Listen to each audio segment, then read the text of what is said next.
Eh ben écoutez les amis, merci pour vos 2 chroniques spéciales jeux vidéo. Il est bientôt 22h. Qu'est-ce que vous voulez faire? Est-ce que vous voulez qu'on s'arrête ou est-ce que vous voulez faire un mini-jeu rapidos? Ouais, un mini-jeu, moi ça me va. Allez. Je sais pas trop ce que je fais demain. Je crois que je suis un moment Il va y avoir un planning qui traîne. Ouais, on verra. Mais moi ça me va.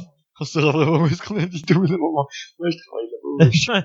Mais je crois que je dois démarrer au labo avec Ebola en 2, puis ensuite, après, je dois aller au coronavirus en 3. Vous êtes chaud, J'ai fait un chabit, un machin. Cet épisode a été enregistré le 24 décembre 2019. Bien sûr. J'ai fait tomber une fiole dans le labo. On fait le jeu du coup? Oui, on va faire le Ouais, jeu. je vais Pardon. juste. Mais tu vas aller aux toilettes? Non, je vais juste boire de l'eau parce que la pizza m'a donné soif. Eh ben vas-y. Explique-nous. Ah, d'accord. Je parle tout seul. Très bien. Je vais parler tout seul puisque mes deux collègues sont partis, mais c'est pas grave. Je vais occuper le temps comme je peux. Le temps, c'est quelque chose qui va vite, qui va malheureusement très vite. Le temps, c'est une notion aussi qui est relativement vague.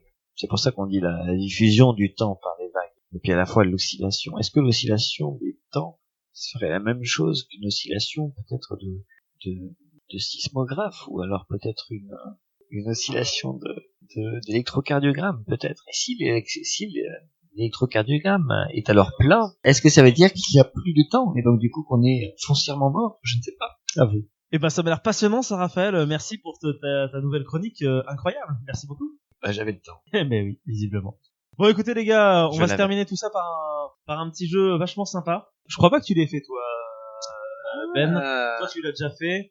C'est le jeu de l'impro total. C'est le synopsis pourri parce que ça nécessite absolument aucune préparation. Très bon. Le synopsis pourri, souvenez-vous la thématique, c'est pas le truc où tu mélanges 2 synopsis. Non, ça c'est synopsis fusion. Ah. Synopsis pourri, c'est tu racontes un film. J'ai une gamme de jeux complètement débile. Ah oui. Donc le principe c'est le suivant, c'est que tu prends de faire reconnaître le film mais en nous faisant le synopsis le plus pourri. Exactement. Tu l'avais fait ou pas? Je crois que je l'avais fait une fois. Alors j'hésite là à l'adapter en mode jeu vidéo, mais je suis pas très sûr que ça se porte très très bien. Donc est-ce qu'on tente jeu vidéo ou est-ce qu'on reste sur des films? Ah, je sais pas, on peut faire moi je suis pas très bon à improviser ce genre de truc, j'avoue, mais eh ben écoutez, on va se rester sur des films comme ça au moins ce sera plus tranquille pour tout le monde. Essayez de choisir des classiques, celui qui gagne fait le suivant. Et puis au bout d'un moment, on finira bien par s'arrêter. Je vais commencer comme ça on verra où on va. Réfléchissons à quel film prendre. Alors, c'est l'histoire d'une personne qui est souvent un petit peu toute seule chez elle. Elle a souvent un petit peu du mal à trouver de la nourriture, cette personne. Ça fait une nourriture qu'elle a, elle est souvent de mauvaise qualité, si je peux dire. Une qualité qui est vraiment moindre, mais qui vient quand même régulièrement. C'est un peu comme si vous étiez obligé de manger des patates un petit peu pourries tout le temps. Et un jour, cette personne-là, ce qu'on va savoir, c'est qu'elle a beaucoup d'enfants, mais qui l'ont quitté il y a très très longtemps. Elle arrive à mettre la main sur de la nourriture qui a un peu de meilleure qualité. Vraiment un peu comme si vous auriez droit presque à un repas gratuit chez Bocuse, par exemple. Et elle tombe dessus et elle commence à essayer de se faire un petit repas, mais elle décide de le garder un petit peu pour plus tard, un peu comme si elle le mettait sous Tupperware pour le garder pour la suite, quoi. Et alors qu'elle est en train de préparer son petit repas pour le lendemain, tout d'un coup il y a, je sais pas pourquoi, il y a la nourriture, une autre nourriture qui commence à arriver et qui commence à lui chercher des noises. C'est un peu chelou. Je sais que c'est un film qui est un peu bizarre, hein. Mais la nourriture elle est très très brillante tout d'un coup, mais vraiment très brillante. Et du coup le personnage, le protagoniste, est obligé de s'enfuir un petit peu comme ça de son propre chez lui en plus. Et après, elle revient plus tard et puis il y a plus personne, quoi, plus de nourriture. Il va passer le restant de ses jours à continuer à manger de la merde. Il le fait bien. Hein. Dramatique ça. Il le fait bien. Putain, mais moi j'avais presque dit Ratatouille, mais c'est pas ça. Non, c'est pas Ratatouille. Oh la vache, mais je l'ai absolument pas. Ouais, pas du tout. Là, je l'ai. C'est assez horrible parce que j'ai vraiment noyé le poisson. Ah ouais, là. La bouffe qui une quête de nourriture de meilleure qualité. C'est quoi, c'est l'histoire de l'Angleterre, du coup, c'est. non, c'est pas ça. Attendez, mais si vous voulez, je vous fais on peut continuer son histoire. C'est vrai qu'elle est relativement courte. Ce que j'ai oublié de vous dire, c'est que vraiment la nourriture, le protagoniste de mon histoire se fait blesser à un moment donné par une des deux nourritures, celle qu'elle a pas réussi à choper. Et c'est à cause de ça qu'elle est obligée de battre en retraite, en fait, si je puis dire. Et après, elle revient plus tard, il y a plus personne, quoi. Ah, il le fait quand même vachement bien, hein, parce que j'en ai strictement aucune idée. Oh la vache, autant la Alors, dernière ce fois. qui est marrant, c'est que cette histoire-là, elle est arrivée un petit peu aux enfants de mon personnage principal. Parce que mon personnage principal de cette histoire-là, il a plusieurs enfants. Des enfants qui vivent dans un autre endroit qui est un peu plus charmant. Ils vivent presque dans une espèce de coloc géante, ça correspond à leur maison, on va dire. Et pareil, eux, ils ont pas forcément souvent des mets de choix à disposition. C'est vraiment genre beaucoup d'enfants, plusieurs vingtaines d'enfants quand même, hein, c'est pas mal. Et à un moment donné, oui, non, comment il s'appelle? Alors, ouais. C'est un film qu'on a vu ensemble quand je suis arrivé Non, ouais, c'est un film on l'a vu ensemble, je pense, ce film, oui. Mais je pense que tu l'as vu même plusieurs fois, ce film. Toi aussi, Ben. Merde, avec 20. Ouais, mais là, ça doit être tellement. Vous réfléchissez en 2 dimensions, les gars. La communauté de l'âme. Eh ben, pas loin. Allez, 2 tours. Non. Eh ben, le retour du roi. Eh oui, le retour du roi. C'est l'araignée dans le retour du roi. Oh putain, mon dieu. Ça y est, vous l'avez? C'est Sheldon! Oh mon dieu. Bah ouais, elle bouffe des orques la plupart du temps dégueulasses et là, elle a l'occasion de se faire des hobbits, quoi. Ouais, c'était, tu vois, même moi je l'avais pas, quoi. Moi je pensais plus à la nouille. J'ai essayé de le noyer parce que je me suis dit que vous aviez trouvé du premier coup, en fait. Ah non, mais là, là c'était le shitty. Là, tu vois, plus noyé que ça, c'est le Hobbit qui se fait noyer par Gollum. Et après, du coup, j'ai ça. essayé de parler de Bilbo le Hobbit avec la scène des araignées aussi. C'est vraiment le shitty, c'est le shitty synopsis total, hein. C'est vraiment le shitty synopsis. Peut-être plutôt. Ça fait SS, c'est un peu dommage, mais le shitty synopsis. Ouais, vous l'avez pas trouvé. En fait, c'est vraiment. Ouais, mais attends. Non, mais je suis allé beaucoup trop loin, Non, mais c'est bien. Moi, j'arriverai pas, à faire des trucs comme ça, très sincèrement. Là, déjà, faut trouver un film, faut réfléchir. Je sais pas comment t'arrives à improviser des trucs comme ça. Ouais, j'en ai un, peut-être. Ah, vas-y, Raph. Alors, il va falloir, qu'on réfléchisse. Ouais, on va tester quand même beaucoup de films qu'on a vus, je pense. On va dire que c'est un ancien film. Oui, aussi, on va dire que c'est un film, film quand on était gosse. C'est un film de l'enfance, d'accord, okay, ça marche. Il faut le faire par rapport à un personnage secondaire, c'est ça? Bah, ce que tu veux, ça peut être un personnage principal mal raconté, ou la cafetière. C'est l'histoire d'une meuf, en fait, qui a vraiment rien à foutre de sa soirée, parce que, c'est vendredi soir, et que, normalement, elle devait sortir avec son copain, mais bon, il l'a pas pris en voiture, donc il lui a fait un faux plan, c'est pas grave. Elle reste sur le canapé, puis elle regarde un petit peu la télévision, ce qui se passe un petit peu dans le monde et tout, même si elle y comprend pas grand chose, parce que, en fait, elle est un petit peu cruche. Elle est même très très cruche. C'est le 5e élément? Non. Et en fait, quand elle part se préparer à manger, en fait, elle reçoit un coup de téléphone, mais au départ, elle pense que c'est son petit copain, mais alors que finalement non. C'est Scream, bordel. En fait, j'ai pensé à Scream en premier, je me suis dit non, mais ça ne peut pas être aussi évident que Scream. Mais si c'est Scream. Moi, c'est le coup de elle va se faire à bouffer là direct, ça m'a fait danser. Surtout que je les ai vus récemment, les Scream, c'est assez sympa d'ailleurs. Sauf le 5e. En fait, c'est le 1, le 2, peut-être vite fait le 3, je crois que c'est le 4 qui est nul, fait plus, mais bref, nul. J'ai pas aimé, mais oui, pardon. Ça peut être aussi Scary Movie, parce que ça peut être aussi Scary Movie, ouais, ça marche. Début du... Est-ce que t'as une idée, Ben, ou est-ce que tu veux que j'en fasse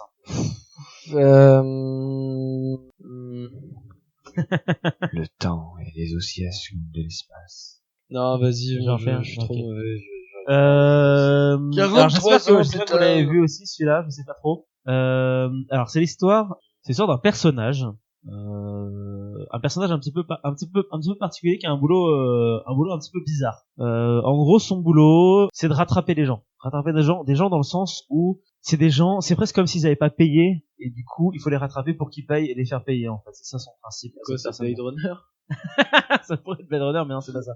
Non, c'est Catch Me If You Can. Ça aurait pu être Catch Me If You Can. Non, en gros, c'est un concept qui est un peu plus étrange, c'est-à-dire que son histoire, cette personnage, elle commence où, en gros, c'est 4 jeunes, alors je sais plus exactement, c'est un groupe de jeunes, quoi, voilà, qui doivent prendre un avion, et ils le prennent pas. Et au final, ça cave, mais vraiment. Oui, putain. J'aurais dû le deviner dès le premier truc. C'est la mort. Ouais, c'est la mort. Il les rattrape, c'est ça. Il les rattrape et il les payer les uns après les autres parce qu'ils sont pas payés. Mais c'est plus que le premier, moi, avec le roller coaster. Ah oui, non, mais c'est pas le premier, avec le roller coaster, ça doit être le troisième. Non, alors, c'est lequel, le premier? C'est avec le camion? Hein? Le deuxième, c'est avec le camion. Je crois que j'ai vu que celui avec le camion. Moi, j'ai vu que le premier, moi. Pour ça, de barbelé. Donc t'as trouvé, Ben, super. Oui, mais au prix de grands sacrifices. Ouais, ça m'a coûté beaucoup. D'ailleurs, je vais payer bientôt, sans doute aussi. Ouais, mais tu vois, ça, je pense que si tu me laisses un peu le temps d'y réfléchir, je peux, mais j'arrive pas à improviser des trucs comme ça, tu vois. Ou alors, dès que j'essaye de visualiser ce que je pourrais dire, ça me paraît trop obvious, trop évident. Moi, j'en ai un aussi. T'en as un? Vas-y, Raph. C'est l'histoire d'un gars qui est paumé chez lui, dans un bled vraiment tout paumé. Ouais. En fait, il est reconnu auprès de son village, parce que c'est quand même quelqu'un qui est très très fort. Et puis, finalement, il va se mettre à combattre un petit peu tout le monde, à combattre les personnes. Superman? Non, à combattre les personnes qui veulent du mal à son village. Et du coup, il va essayer effectivement de combattre contre la modernité. Hein. Donc ça veut dire qu'il va notamment combattre des personnes qui viennent pas de son pays, mais qui viennent simplement Est-ce que pour c'est Sylve Barbe non, non.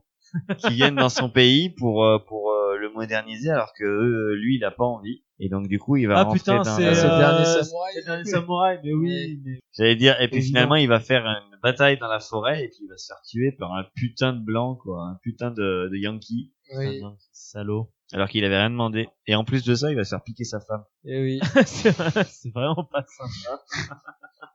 RIP. Moi je voulais montrer cette partie sombre Les des samouraïs. Alors, est-ce que tu as eu le temps de réfléchir à une petite idée, Ben? Bah, tu sais, moi, quand je vous écoute, tu j'essaie de trouver tu vois nos le paroles. truc, ouais, Bah, écoute, ce que je propose, c'est que j'essaie d'en refaire un. Puis en ce moment, si tu veux tenter de rêver, c'est comme tu veux, en fait. Au pire, on en refait deux, j'en fais un, et puis soit t'en fais un, soit Raph, et puis on termine là-dessus. ça marche. Alors, du coup, faut que je réfléchisse parce que pareil, j'ai pas trop réfléchi pendant ce temps. Ok. C'est l'histoire d'un mec. C'est un mec, pas tout ce qu'il y a de plus lambda non plus, c'est-à-dire que c'est un peu le prototype du daron, tu vois. Enfin, le daron de base, pas forcément sympathique, très avenant de base, lui a jamais eu d'enfant. Il a jamais eu d'enfant, et un jour il épouse une dame, mais elle a un enfant avec elle. Un enfant qui lui a perdu son père très jeune, etc. Donc il essaie de le prendre en main, il essaie de lui montrer un petit peu comment ça marche la vie de manière générale, et ça prend pas, ça semble pas prendre. L'enfant il grandit de jour en jour, à l'adolescence ça devient difficile, il s'engueule tout le temps, c'est un peu chiant, et je crois oui, c'est pas Voldemort. Non, c'est pas Voldemort. Ça aurait pu marcher avec Voldemort. C'est pas Luke non, c'est pas Luke non plus, non. Et du coup, c'est un film qui est un peu plus compliqué par contre, mais vas-y. Pas compliqué, je sais pas. Mais du coup, ce gamin-là, il devient grand, et en fait, le protagoniste de notre histoire, il est un peu déçu parce que son beau-fils, il aurait bien aimé qu'il devienne quelqu'un pas quelqu'un forcément d'important, mais au moins qu'il arrive bien à gérer sa vie, alors que là, il est juste, même pas gérant, il est vendeur dans une espèce de supermarché un peu naze. Sa vie a pas l'air d'être trop bien, il approche de la trentaine, il est toujours en coloc, il a du mal à rassembler de la thune, et puis il passe rarement voir sa mère, quoi. Et ça l'agace parce que sa mère, elle aime beaucoup son fils et elle aimerait bien le voir plus souvent. Et un jour, alors qu'il rentre pas du boulot, en fait, il vient d'aller voir son beau-fils et il lui dit demain il faut absolument que tu ailles voir ta mère. Voilà, c'est comme ça, c'est son anniversaire, offre-lui des fleurs. Et en rentrant de ce moment-là, c'est Shaun of the Dead. Shaun of the Dead, je l'ai eu après toi. Sacré Shaun of the Dead. Ouais, j'en ai un. Yes, j'en ai un. On va tester. On va tester, allez, c'est parti. Alors c'est l'histoire d'un jeune adulte, il a entre 18 et 20 ans et il est à la fac, il se fait chier. Ouais.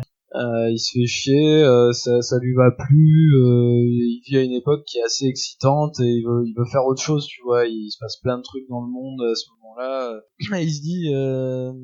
Il se dit je vais partir, tu vois, j'ai besoin d'exotisme. Mais oui, il a besoin d'aller à Sekema Beach. Non, c'est pas ça. Ça aurait pu être Starship, ça aurait pu être ça. Ça aurait pu être ça, mais non. Ah merde. C'était drôle. Non, c'est vrai, merde, j'aurais dû faire ça. Non, mais vas-y, continue.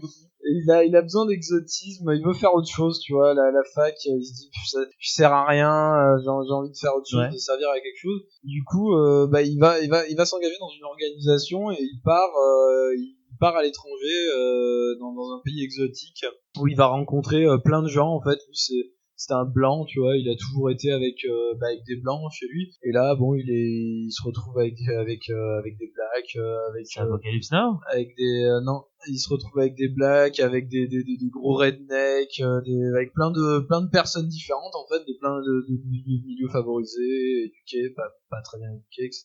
Et il va rencontrer notamment 2 personnes qui vont être assez importantes, et il va pas trop savoir quoi penser de ces 2 personnes parce que ça va devenir un petit peu des figures paternelles. D'un côté, t'as un des gars qui a l'air assez chill, assez cool, qui est venu déjà 2 fois dans ce pays, donc qui connaît bien. Est-ce que c'est pas Stargate?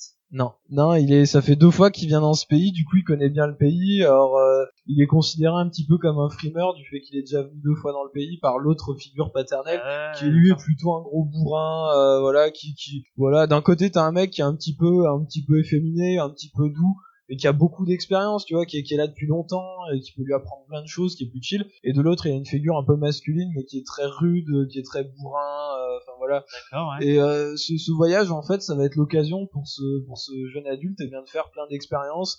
C'est là-bas notamment qu'il va fumer ses premiers joints, qu'il va commencer à prendre de la drogue, etc.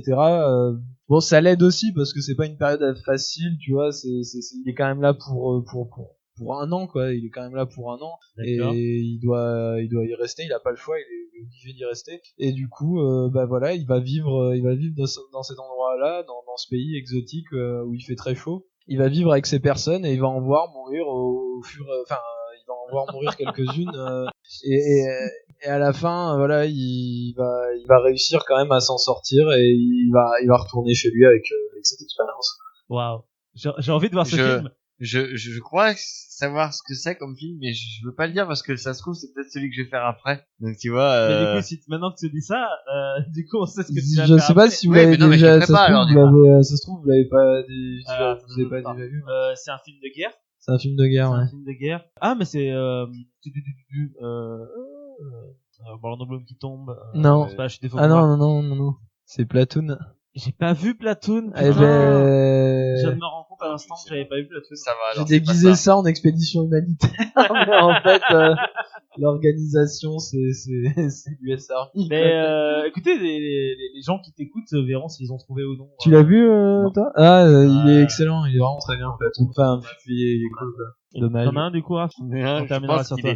Du coup, c'est pas Platoon. Il est pas mal, mais non, c'est pas Platoon. Mais il faut que je le fasse bien. C'est l'histoire d'un mec qui quand même c'est un sacré numéro le gars parce que son boulot c'est tout pour lui. C'est quelqu'un qui est embauché mais qu'en même temps il a pas vraiment un contrat long, c'est pas un contrat qu'il va avoir sur toute la vie. Non, c'est un contrat avec plein de gens, donc il est obligé un peu de bouger.